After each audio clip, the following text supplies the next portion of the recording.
Hey guys, welcome back to another episode, and today I'm going to show you a Delta Vent S, which is mechanically attached air and water resistant barrier, highly vapor permeable, 120 perms.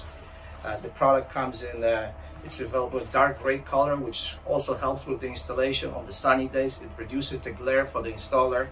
The product is made out of two layers of spun-bonded polypropylene with a breathable film.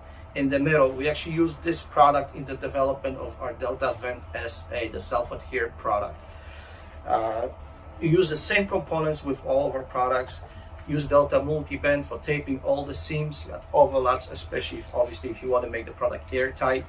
We got the prefabricated window corners, our window flashing tape, available also a 9-inch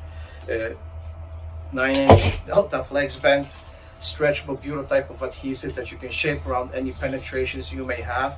And to make that airtight connection completed, to tie, let's say, your window to the airtight membrane, is a Delta Tilex. The product is available in rolls that are 4 feet 11 by 164 feet. It's very lightweight, easy to carry for a person. It's also available in a plus version, so if you're looking for more airtight connection, don't want to use the tape, you can get the plus version of the product. And what it has a adhesive already applied to the product, so when you do an overlap, you're going to get the adhesive to adhesive overlap, so you're going to get your airtight and watertight connection right there. If you guys have any questions, give us a call, find your local rep. They'll be more than happy to answer any questions you may have. Thank you and take care.